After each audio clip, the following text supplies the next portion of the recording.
SY Talent Entertainment.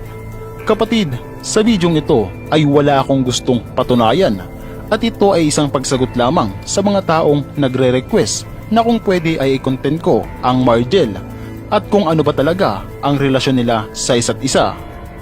Pero bago natin ipagpatuloy ang lahat, ay kung bago ka pa lang sa channel ko at gusto mo ng mga ganitong video ay mag-subscribe ka na para maging updated ka sa mga futures upload natin.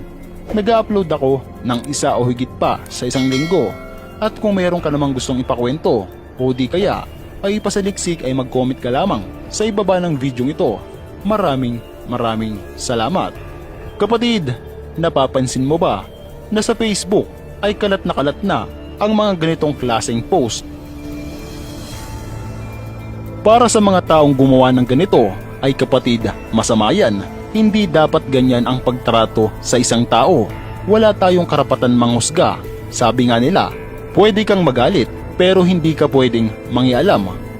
Kaya naman sa mga taong patuloy na naninira, hindi lang sa Margel pati na rin sa ibang tao ay itigil nyo na. Dahil hindi naman kayo uunlad sa paninira nyo. Mabalik tayo. Margel, Mariano at Angel, isa sa masasabing sikat sa larangan ng YouTube sa panahon ngayon. Oo kapatid, bago pa lamang sila sa larangan ng YouTube, pero nakikitaan na sila ng mga tao ng talento. Talento sa pagpapasaya, talento sa pagpapakilig ng mga tao, talento sa pagpapatawa ng sambayan ng Pilipino.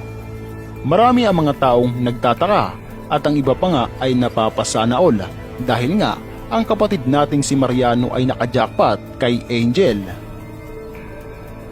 Sa unang paglabas nila sa YouTube ay ito ay naging viral agad, hindi lang sa YouTube kapatid, pati na rin sa Facebook at Twitter. Marami kang mababasang ganitong komento, sana all may jowa at ang huli ay may pag-asa pa pala ako kahit pangit ako.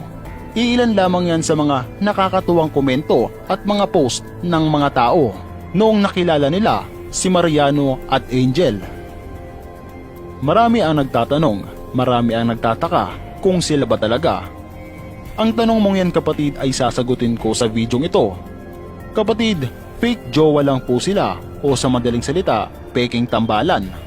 Pero kahit ganon kapatid ay makikita mo naman dada nila sa mga tao. Kapatid, baka madismaya ka. Isipin mo na lang ang tambalan ng Team Diyosa o nina Jomar Lovena at Shash Nalaparan. Ganon lamang po ang kanilang tambalan. Nagpapakilig sa mga tao, may kilig moments na nangyayari, pero walang sila o hindi talaga sila. Isa itong maituturing na trabaho, trabahong nagpapasaya ng mga tao. Kaya naman sa mga taong ipinapamuka sa Margel ang peking relasyon ay itigil nyo na. Dahil wala kayong mapapala dyan. Ipagpapatuloy nila yan hanggang sa maabot nila ang kanilang pangarap. Malay mo, isang araw magkapalagayan sila ng loob at yun na pala ang magiging susi ng kanilang totoong pagmamahalan. Kapatid, hayaan natin ang tadhana na magdesisyon para sa kanila.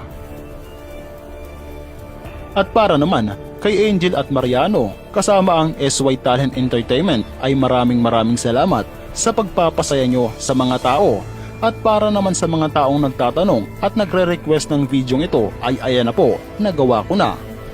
So this is Win YT. Maraming salamat. I'm out.